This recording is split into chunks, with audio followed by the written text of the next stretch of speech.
looking at a special sort of grass. Now, it's not being grazed, in fact, it's there for shelter, but it does actually produce a whole lot more grass on the other side of it. So we'll find out what it is and why it is and where to grow it.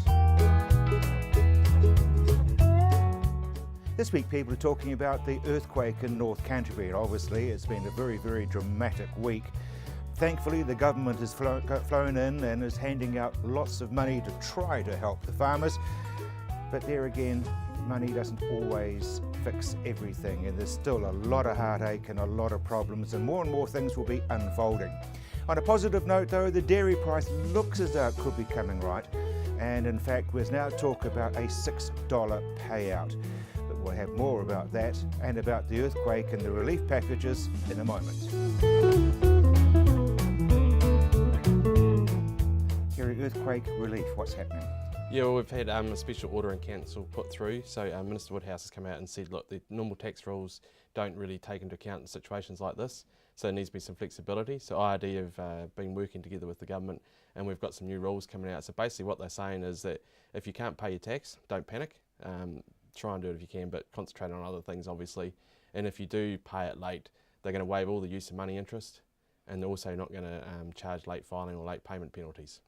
Now there is money being poured into the region as well. How does that work? Do you have to pay tax or anything on that? Well, yeah, basically it's going to be a subsidy that comes into the business to cover your wages, so that does become taxable income to that business.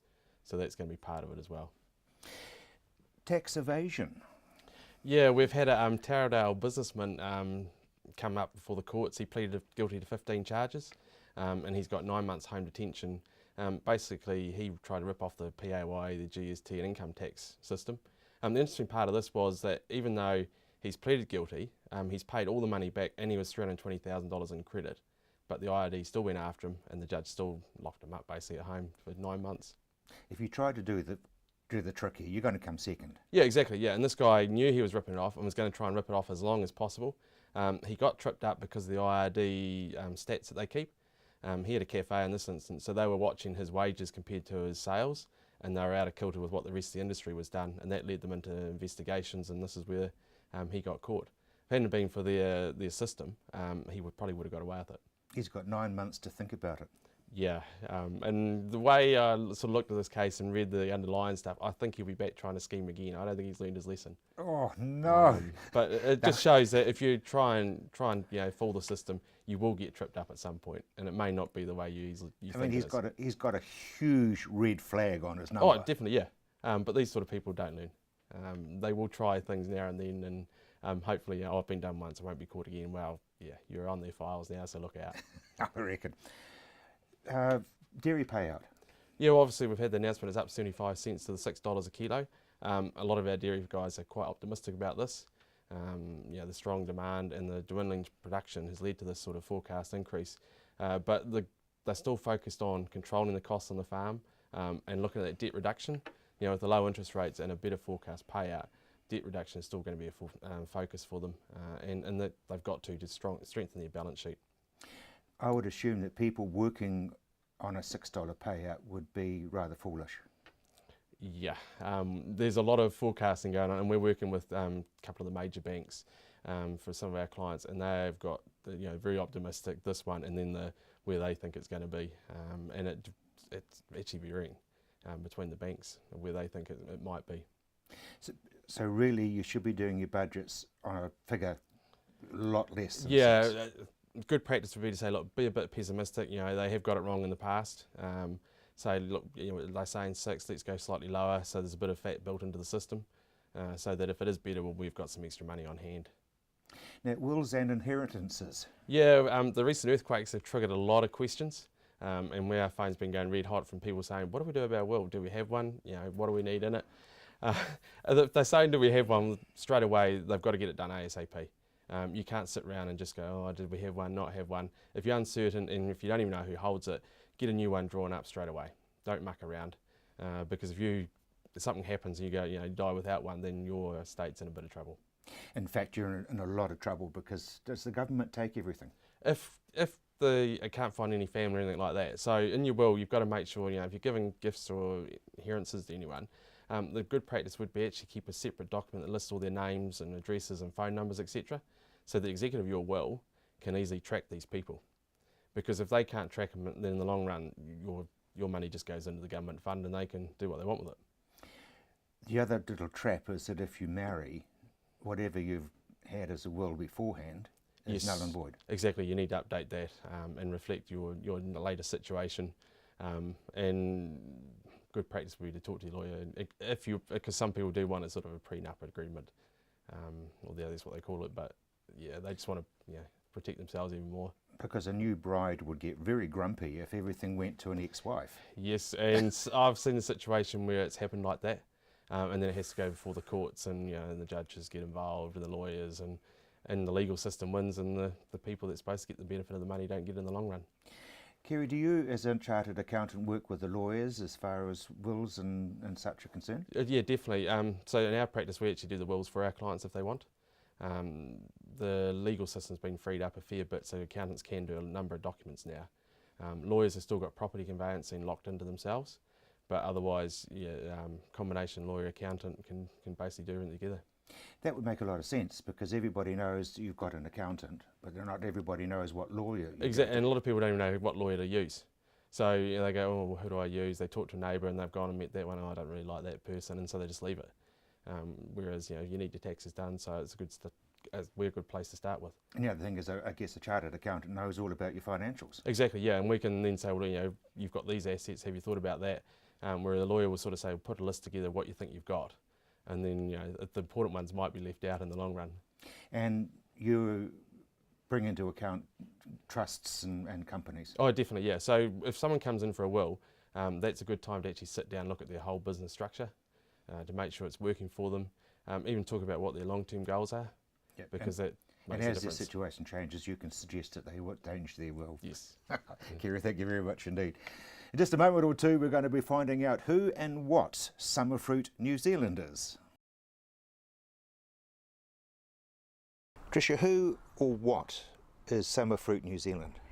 Okay, Summer Fruit New Zealand is an incorporated society that looks after growers of cherries, apricots, nectarines, peaches and plums, and they're levy funded, and those funds are used for industry good issues. So a lot of R&D, research and development, a lot of government work, a lot of work with biosecurity and export markets, and then there's the New Zealand market, which I look after, which is domestic sales and all the things around growing and selling fruit on the domestic market.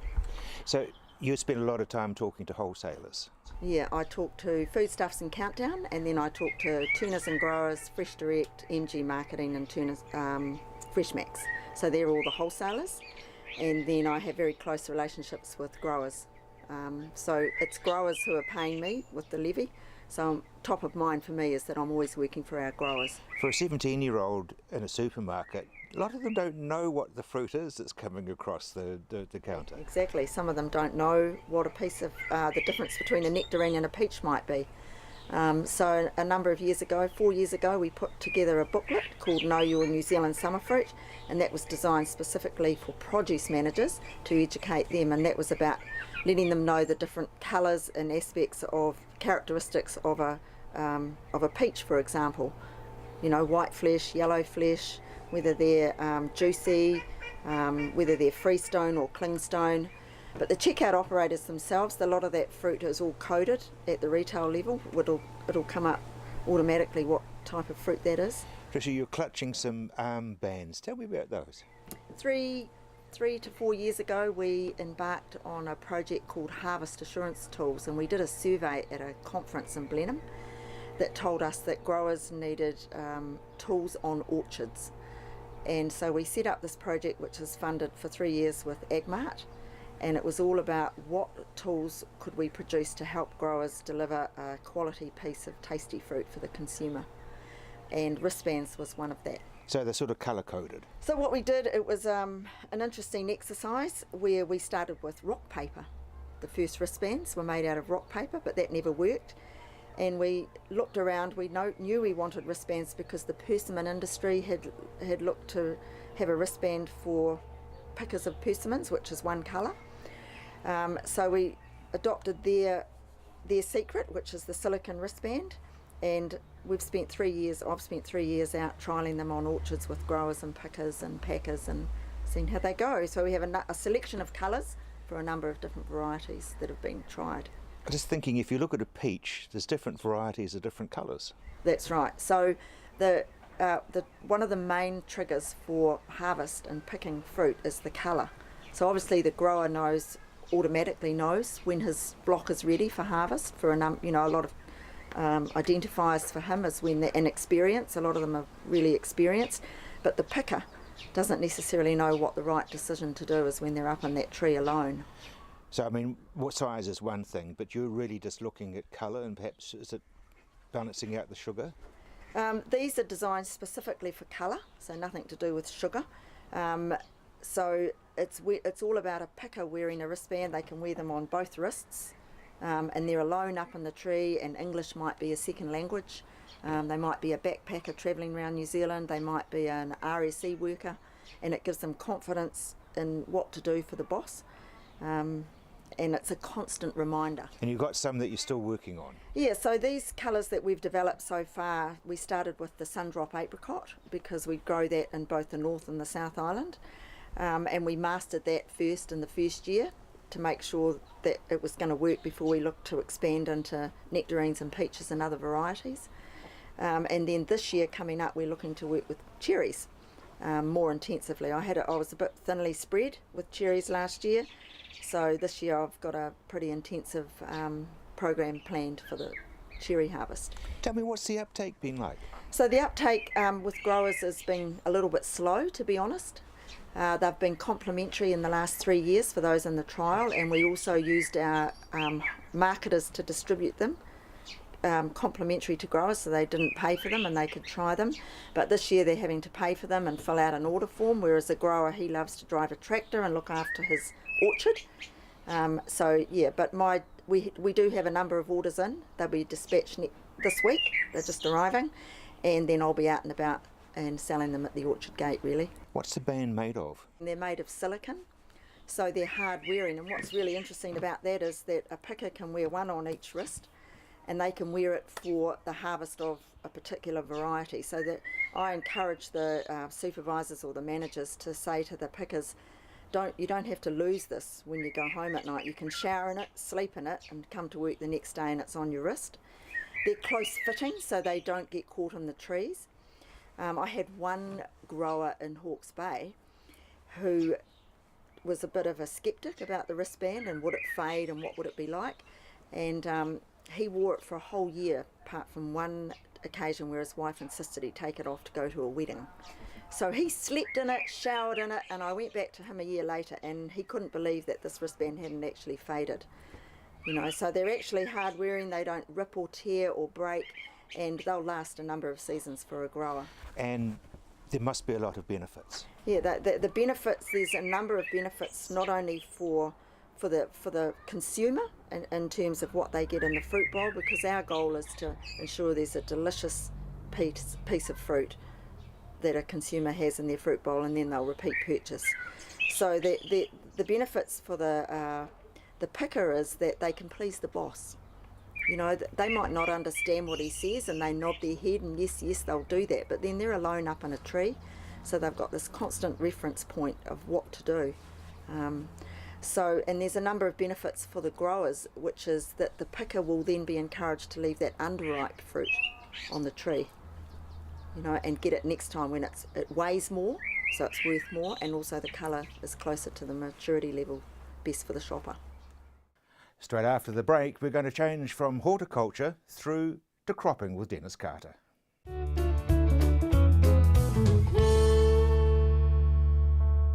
Not sure how to brighten up your backyard? Try Grow Sure Easy Flowers, all in one mix. Seed, feed, mulch. It's bloomin' easy. Be sure with Grow Sure from KiwiCare. Everybody has a story to tell. What's yours? Maybe your family has been farming the land for 5 generations. Perhaps you have invented the next best thing in agriculture, or maybe something else. Whatever your story, if you're out on the land, we want to hear from you. Get in touch by emailing us at info@ontheland.co.nz.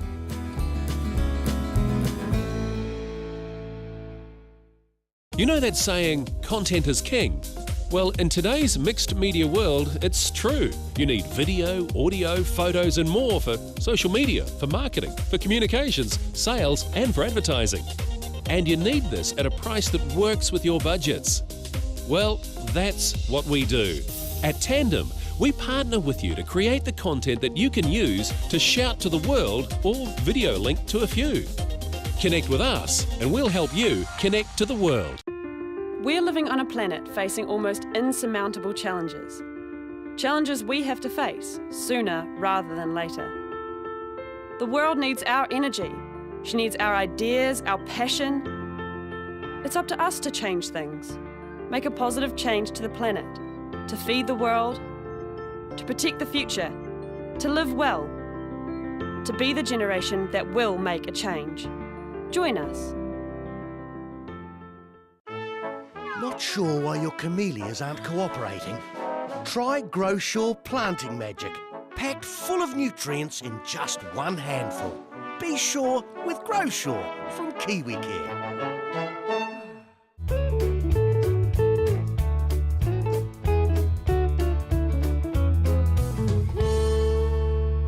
Dennis, grass grubs. Yes, Rob.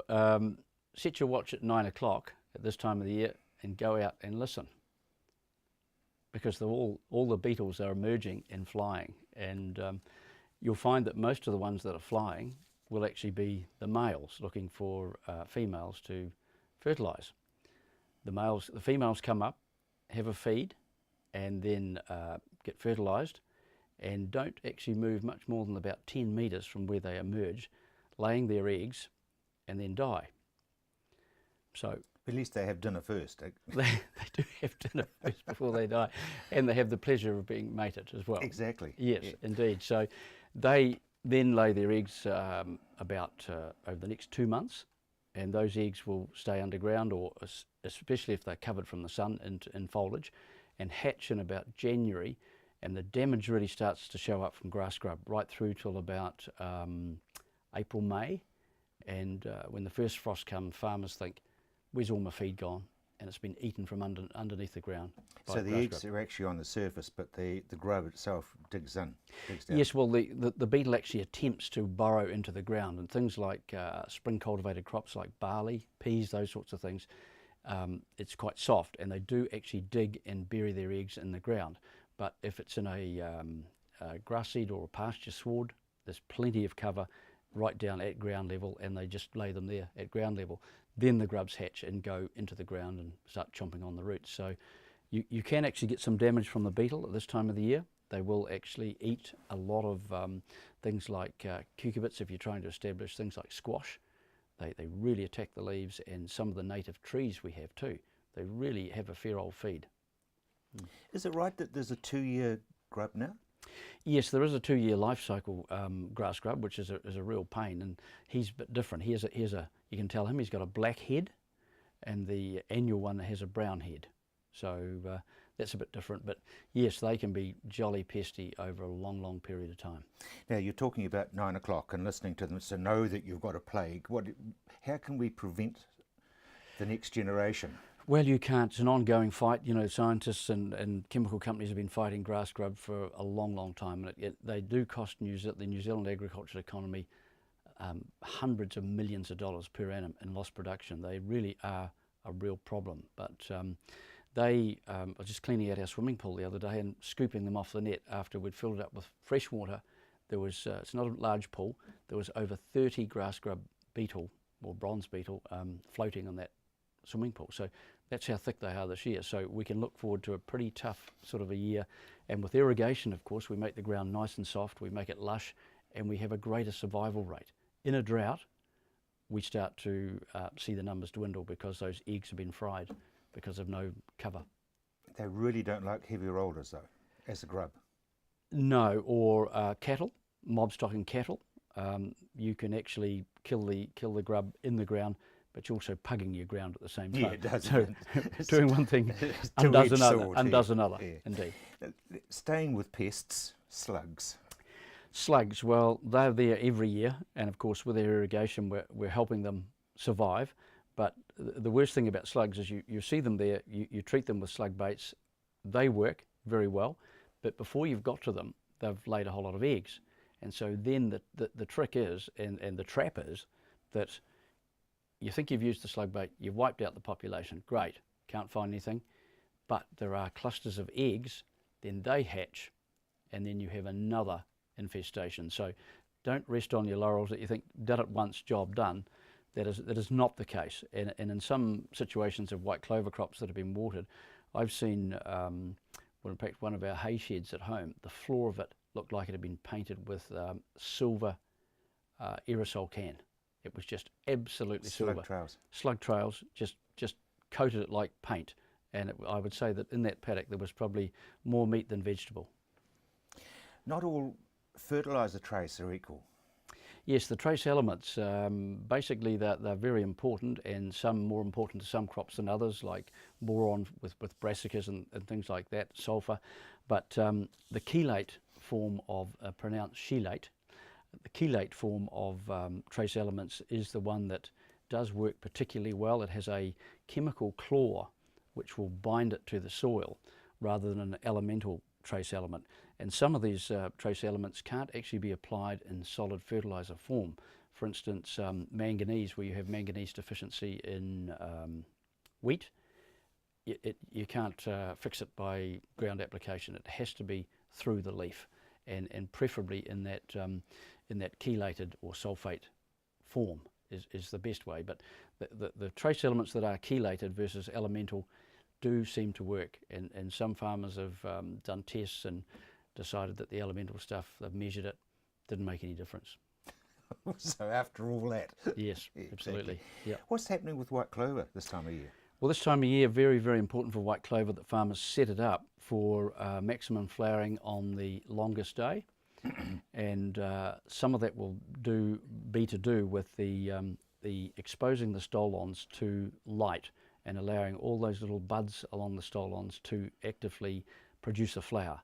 So evenness of the crop is very, very important, and not grazing them too late. Obviously they should well be shut up now, and in fact a lot of farmers are going out and mechanically topping. I was just going to say use a topper. Absolutely, use a topper, and that will even up the whole crop, allow those buds along the stolons.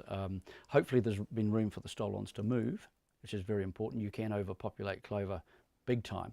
And then the secret is to have as many buds on as many stolons open to the sun to express a flower at once. Dennis, thank you very much indeed. Changing back now to horticulture, in a moment or two we're going to find out how the season's been. Now Robin, as a potato grower, you advocate that we should keep them in the refrigerator.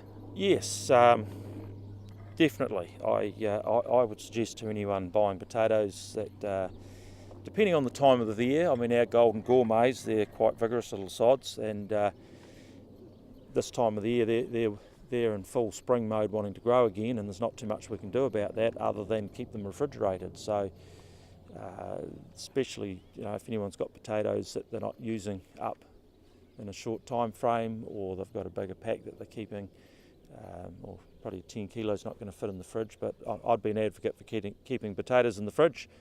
We keep them in the fridge here from harvest time through till we wash and pack them, so they've spent sometimes months already in a 3-degree fridge out here.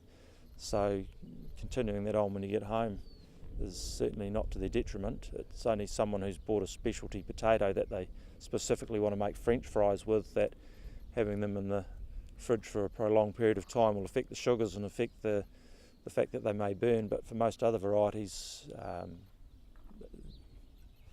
better off in the fridge if you've got any issues with sprouting. Now we've talked about potatoes, what about other crops?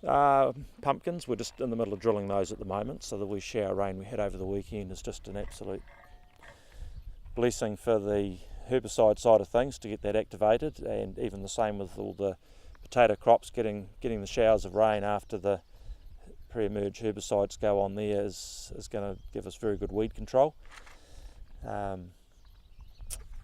Broccoli, we're cutting very, very good broccoli at the moment. We're very happy with that, and we'll be finishing out of Amberley shortly in the next couple of weeks, and we'll be harvesting down here. There's crops are going in the ground down here, looking very good. First beetroot plantings here in and away and looking well. So you're hoping for a good season? Well, everything's starting out very good. I mean, you know, it's been pretty good so far. We've mostly been able to get out and do what we wanted when we wanted, and I was having a bit of a joke with the boys when we were biking last Saturday morning, and I said, actually a few Saturdays ago, I said, well, if you don't put your order in, you won't get it. But I said, I've put my order in for 25 mils every Friday night.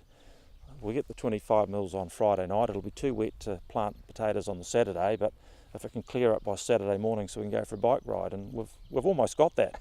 We've been getting that quite a bit through the season, so I think it doesn't hurt every now and then to put your order in for what you want.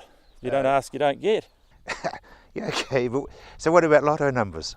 No, well, I haven't got that one worked out yet. I haven't worked out that one, and I haven't worked out when the ground's going to shake next, so yeah. In just a moment or two, we're going to be looking at a grass that's not for grazing.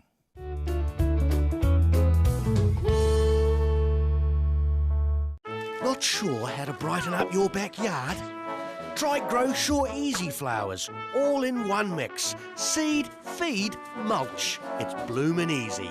Be sure with Grow Sure from KiwiCare.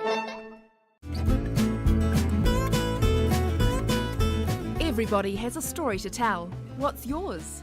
Maybe your family has been farming the land for 5 generations. Perhaps you have invented the next best thing in agriculture, or maybe something else. Whatever your story, if you're out on the land, we want to hear from you. Get in touch by emailing us at info@ontheland.co.nz.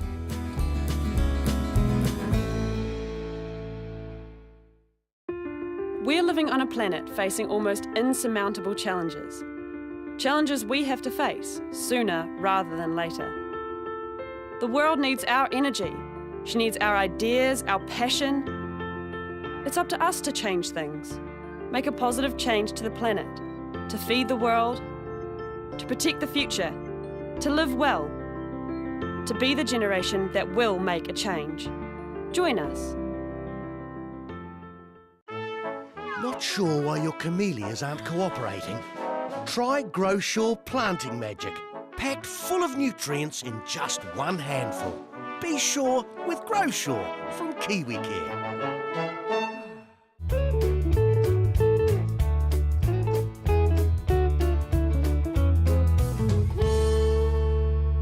Chris, it looks like a grass, and I guess it is a sort of grass. Yeah, it's a tall energy grass that originated in Southeast Asia. So it's a hybrid of 2 species, and because it's a hybrid, although it does flower, it doesn't set seed. So there's no potential of seed spread from the crop itself. How do you propagate it? The way they propagate it is either through tissue culture, and then you develop that into plantlets, and the plantlets are sold at about 60 cents each, and then you need 10,000 plantlets because you plant them at a metre square spacing, so 10,000 plants per hectare. Or the other way is to plant rhizomes. So if this was growing more widespread in New Zealand, then you'd have access to a rhizome source, and the rhizomes you cut up into smaller pieces and you can plant those as well. So basically it's a rhizome? Yeah. So the rhizome, the system of planting with the rhizome is cheaper, and the emergence rates between plantlets and rhizomes is similar, or the survivability of both is similar. This was quite a good shout about, because we only lost about 5% of the plants that were planted. You're using this for shelter? Yeah, the main aim of putting the miscanthus onto the farm was we wanted to put shelter back onto dairy farms, so we needed a plant that would give us a decent height, because shelter effect, shelter benefits related to plant height. But the problem with going above, say, 1.52 metres is the interference with the centre pivot. So you needed something that didn't interfere with the centre pivot. So the beauty of miscanthus is that it acts like bamboo. As the pivot passes over it, it just bends under the pivot, so it's not restricted in height by the pivot. And this will reach about 4 metres high coming in about January. This should be 4 metres high. At the moment it doesn't look very tall. The plant, the natural life cycle of the plant is that it starts to senesce once the frosts start. So you'll get your 4 metres high green growth at the end of April, beginning of May, and then the plant will senesce and you're left with this bamboo type structure, which is actually the material that you harvest. This is your fuel, renewable energy fuel, and it can also be used for calf bedding. If you chop it up, it makes really good calf bedding. It also makes a good mulch, but this is the material that's left after the plant has senesced over the winter. So the shelter early spring is probably limited, and once the plant starts regrowing, then you get your spring and summer shelter. And the reason we planted it in the northern corners of the paddocks is because what we're trying to do is protect the pasture from the northerly winds. So the northerly winds are quite a feature of the Canterbury Plains. They, when they're blowing, will dry the grass out and you'll get high evapotranspiration rates. The pasture that was protected by the miscanthus from these winds had higher yields. We got up to about 14 to, in some cases, 18 to 20% increase in yield where the pasture plants were sheltered from the northerly winds. So basically it's shelter plus bedding, and it's pretty versatile. As a dairy, on a dairy farm in particular, we wanted something that plant something that was multifunctional. So you can either plant it, just keep it as shelter, and it will die back, regrow, and it's maintenance free. Once you get into its second year, there's the vigorous growth of the plant, and once it's built up a good rhizome reserve, it outcompetes any weeds, so you don't have to spray it with any insecticides or herbicides once it's been in 2 years. The first year is the difficult year in getting it established, but once you're through that first year, then basically it's maintenance free. And the harvested product, it works well as a mulch, works well as calf bedding. You can chop it up and use it the same way that you use straw in cattle feed. They have tried to harvest it green as a silage, and you get a silage of about 9.4 megajoules per energy. So it's probably not as good a silage for feeding your lactating dairy cows, but it's also probably good as a dry cow silage in the winter. And renewable fuels? Yeah. So if the technology was present in New Zealand to process this into renewable fuel, then in Canterbury we can get about 30 tonnes a hectare dry matter yield per hectare under irrigation, and then the output of that would be about 9,000 litres of renewable fuel, which can go straight into your tractor or into the milk tankers for taking the milk from the farm to the dairy plants. I guess it's used for that overseas. Yeah, America, they've got more developed system and they've got larger plants that actually do produce renewable fuel. So it's just trying to get that technology established in New Zealand. But it's a bit like you need the product to supply the plant, but you also need the plant there to encourage people to supply the product. So it's marrying those two together before that actually would develop. Chris, how do people who want to grow it get hold of some? The company that sells it in New Zealand is Miscanthus New Zealand, run by Peter Brown. He sells the plantlets at the moment and also is developing the rhizome cells as well. It's been an interesting season, Tony. Nothing much is happening. Yeah, since we last interviewed, we've everywhere has had another really good dose of rainfall. Particularly the western areas. I mean, they got really pounded again at the end of last week, and even through Canterbury, and although it's a little bit variable through Canterbury, but again up through the Hawke's Bay and Wairarapa, they had very good rainfalls again last Thursday and Friday. So that was a week ago, and so that's just sort of put off irrigation demand again. In fact, we've still got places where they would very like to actually drain the place rather than have to think about irrigation. And we're nearly into December. I mean, without going and delving back through our 30-something years of records, I can't think of a season like that off the top of my head where we've got to December and we basically haven't irrigated in parts of Canterbury and the Wairarapa and parts of Hawke's Bay. It's happened on the western areas, you know, you get up around the Pukekohe, Matamata, Owakuni, those sorts of areas, Manawatu, when we've got that westerly pattern going on all the time with the rainfall arriving. But for the eastern parts on the shallow alluvial soils, for us to have not irrigated very much is, you know, I can't think of a season. Which opens the door for me to suggest that because you're not irrigating, you've got plenty of time to work on your land use consents. Yeah, I wouldn't suggest that to any farmers on your program, because they'll tell you what else they're doing at the same time and not irrigating. But yes, I mean one of the requirements of farming these days is the requirement to have a consent to farm, or to use the farm as a land use for a farming use as a land use.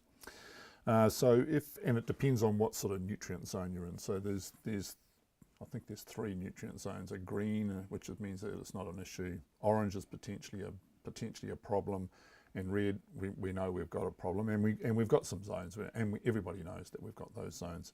So if you're in an orange zone, then June the 30th, January the 1st, 2016 was the date that you needed to have a major application for a land use consent. I wouldn't suggest that farmers get really too concerned about that, because I'm not sure that Environment Canterbury has the resources to do it and figured out exactly what the land use consents You say 16 or 17? 16. And if your farming practice wasn't changing, so you weren't intensifying or changing land use, then you've got a 6-month hiatus. And there was a memo that came out on the Environment Canterbury website in May 2016 that said that you've got till actually June the 30th to actually get them in. So those that haven't actually put any in, nobody's getting a non-compliance notice at this stage. Excuse me. But it's something that farmers in orange zones, and there aren't a lot of orange zones around, they're mostly sort of in the area around the south of the Rangitata area. But all the red zones, January the 1st, 2017 is the first date. So you need to have your application in by January the 1st. And then if the farming practice isn't changing, so if you're staying as a dairy farm, or you're staying as a sheep and beef farm, or you're staying as a cropping farm, then June the 30th becomes the 6-month hiatus. Now, this is all about planners putting dates into practice. Not a lot of farmers are sitting on their backsides doing nothing between now and January the 1st, 2017. In fact, they've got more to do between now and January the 1st than most of the planners at Environment Canterbury can point a stick at. So it's the furthest thing from their mind at the moment. So not a lot of practical nous, I think, was considered about the dates. You know, I mean, you know, why when it's a farming consent to farm, would you make January the 1st the date to do that when it's the start of New Year? It's a calendar. Well, you know, calendar decision. Well, that's a calendar decision. Well, it's also a planner's decision, and planners make those sorts of decisions because they. But they'll all be on holiday. Well, they will be, so they wouldn't care less. But it just shows a lack of practical nous that in fact January the 1st is a terrible date to require farmers to have a consent in place. June the 30th would have been the right first date, with a 6-month hiatus after that. So anybody that's in a red zone, and so if you consider all the area between the Waimakariri and the Ashburton River, or just about the Rangitata River, then you've got to have a land use consent, and you need to be thinking about getting this done. Are there people who can do it for you? Look, a lot of, yes, there are. I mean, most of the consultancies around that are similar to ours will do those consents, but the main thing is you've got to have your farm environmental plan finished first. So that's a real key to having this. That's the cornerstone to your land use consent. And the other thing is it's all about record keeping. So you need to have a really good record of what you do and when you do it and how you do it. And that will go into your farm environmental plan and into your land use consent as well. So it's more than just a diary note to say you put the rams out. It's more than just a note to say that you put the rams out. You need to know when you applied fertiliser, how much, what type it was, when you sprayed, what you sprayed with, all those sorts of things. The amount of spray you use. Make sure that you can prove that you weren't within 10 metres or 10 metres, I think it is, of a waterway. How the hell do you do that? these days it's all GPS controlled these days. If you're spraying, most people have got GPS control on there where they know, so they can track exactly where they sprayed. They know exactly where they spread fertiliser. All these things are all GPSed and recorded these days. So you've got your GPS at your tractor, obviously. Yeah. And that holds it. It's archived. Yep. So you just download that, and it's on your computer, and you can track exactly where you spread fertiliser and how much you put on. Whew. Okay, Tony, thank you very much indeed. Doesn't half make your head spin, does it really? Still to come on the programme, we're going to take another look at that amazing grass, and also Terry Copeland will be here from Young Farmers.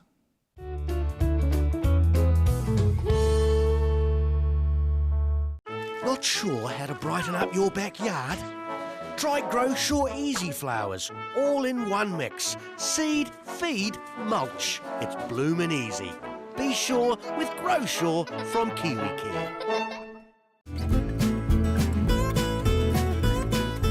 Everybody has a story to tell. What's yours? Maybe your family has been farming the land for 5 generations. Perhaps you have invented the next best thing in agriculture, or maybe something else.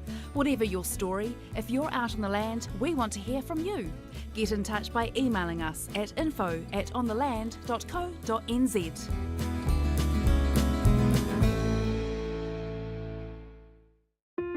We're living on a planet facing almost insurmountable challenges. Challenges we have to face sooner rather than later. The world needs our energy. She needs our ideas, our passion. It's up to us to change things, make a positive change to the planet, to feed the world, to protect the future, to live well, to be the generation that will make a change. Join us. Not sure why your camellias aren't cooperating? Try Grow Sure Planting Magic, packed full of nutrients in just one handful. Be sure with Grow Sure from KiwiCare.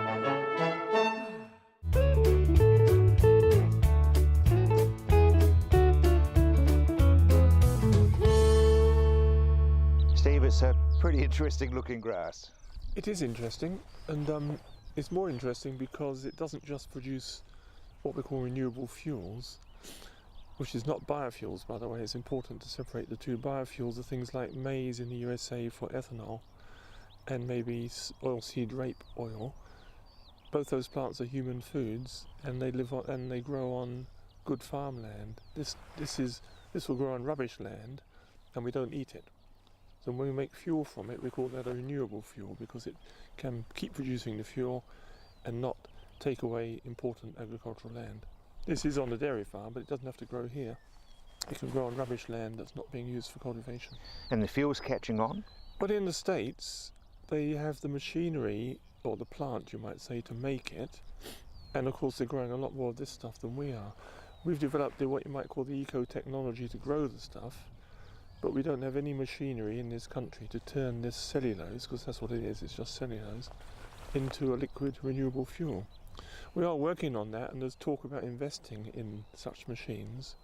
And our dream would be to have little machines on a farm like this, where other farmers nearby would bring their bales of miscanthus to a central point, and then make their own renewable fuel, stick it straight in their tractor, because that's what happens with renewable fuel. You don't need any sophisticated chemistry, you just whack it straight in the tractor, renewable diesel, and drive away, either in the tractor's tank, or in a tank behind the tractor or behind the truck.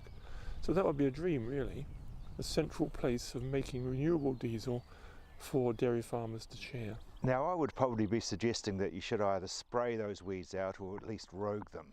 It does have some pretty flowers in it, doesn't it? Yes, but depends what language you use. First of all, they're not stopping the grass growing. They can't compete with this enormous grass. Secondly, they're just, the yellow ones here are just sow thistle, but I can't see much evidence of it invading the pasture. I can see dandelion in this pasture, but that was here before we started. But you can easily put when it dies down in the winter, you just have brown cellulose, so you can use a herbicide in the winter to give it a clean up, if you wish. But I don't mind. I'm not a dairy farmer. My life doesn't depend on dairying, but although part of my economy does. These flowers produce the opposite of what we call monoculture. There are many beneficial insects, like bees, and ladybirds must have pollen and nectar. So on a rather sterile, no offence to the owner, dairy farm, it does provide some diversity that can boost biological control of pests. And of course, you've always been an advocate for those little beasties that are helping people. Yeah, great fan of pretty flowers, really. Yeah. We've done great work in vineyards in New Zealand, especially Waipara, which we've discussed with you before. And that idea is now in use in every vineyard region in New Zealand and Australia, even over towards Perth. So it's not just pretty flowers, they have a function in agriculture.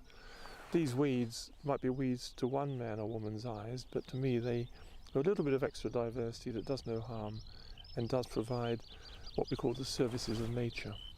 The good news is that Chris Littlejohn, who worked on this for 3 years of a PhD, he found many nests of bumblebees in this grass, but in the boundaries of the farm, which are just gorse and cocksfoot, there were no bumblebees nesting. And this farm has red clover in amongst its ryegrass, or somebody has to grow the seed, don't they? Not this farm, but others do. And red clover seed, to be produced, must have long-tongued bumblebees, and they nest in this ryegrass. And Chris also found that lovely New Zealand skinks, which live only in this country, occurred here in quite high numbers because of the shelter, none in the boundaries of the paddocks. So again, those environmental benefits, which we can put dollars on if we want to, certainly bumblebees, we can put dollars on their value, are useful to the farmer. Is it going to catch on? Well, the trouble is, if they grow it, these farmers, what are they going to do with it? Because we don't have the machines to make renewable diesel, but it can make the ryegrass downwind grow 14% more, which is worth money, because it shelters the grass and keeping the plant's stomata, their breathing holes, remain open longer. So it makes more ryegrass. Also, if you're making milk or drying out milk in a factory, you need heat from somewhere. And natural gas and coal are what are called fossil fuels, as you know.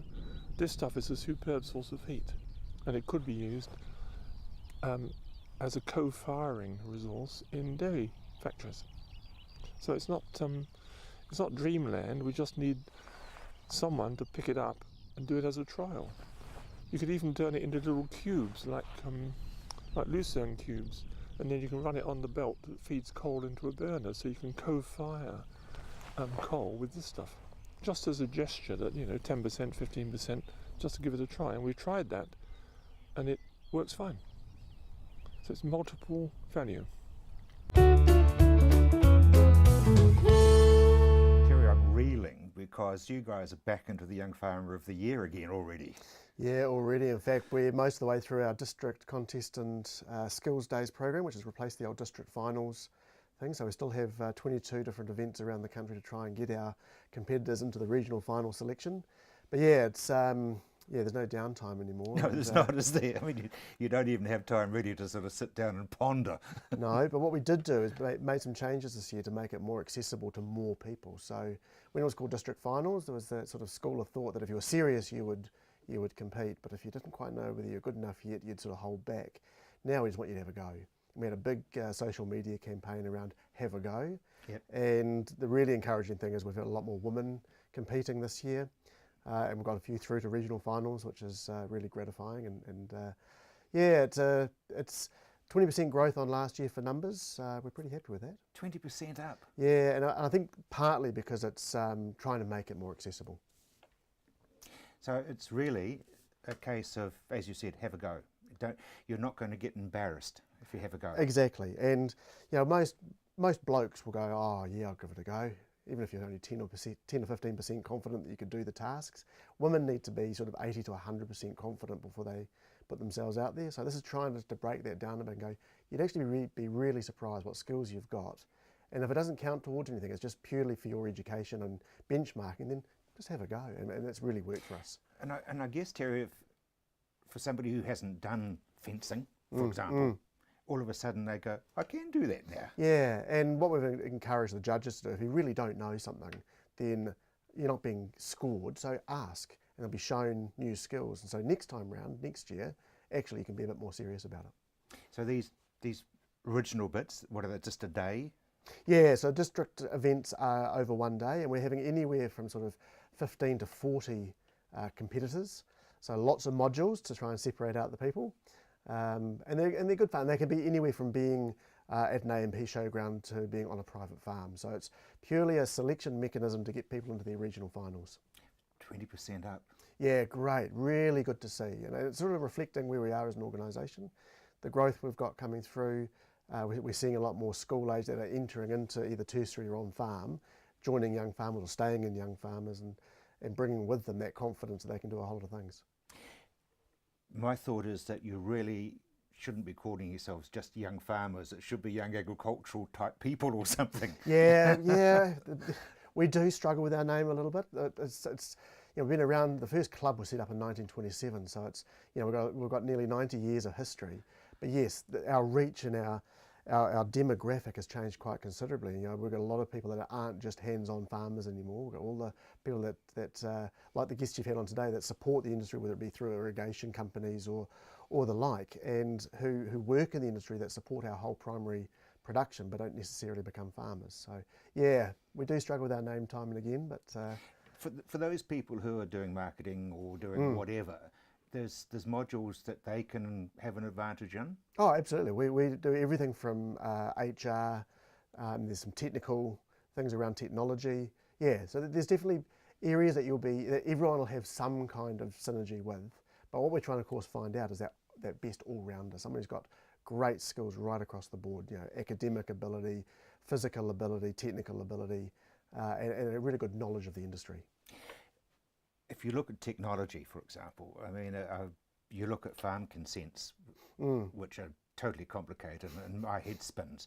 But the fact that you can use your GPS and you can exceed exactly what went where. I mean, it's a technical era for these youngsters. Oh, look, one of the things that we're marketing to, particularly in urban schools these days, is saying, well, come into the primary industry. It's not about farming necessarily, but if you're into any kind of technology, the software development that's going on in our industry is extraordinary. You're right. Being able to map a paddock and know right across the whole paddock how much moisture, how much nutrient is underneath, down to the square centimetre, is pretty amazing. The what used to be called ground penetrating radar, being able to look from above and see what the soil structures are. The technology available now that the farmer can utilise in real time, assuming your farm's got broadband access. Yes. There's another story. We won't go down that track. But and we need people that can come into our industry, that can drive that stuff, that can utilise it, that can make those productivity gains. And we're talking often up to about 30% increase in productivity and profitability by utilising technology. Young farmer members are that early adopter group.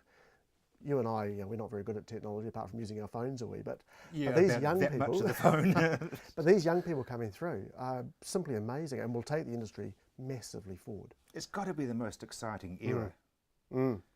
Yeah, no, absolutely. I mean, the last big step forward was when we went from horses to traction engines, wasn't it? Really? Yeah, and already we're starting to see it from our teen ag and agri kids age group, primary school and high school age group, where they're already understanding that there is technology out there and can't wait for it to be adopted on their farm or in their community.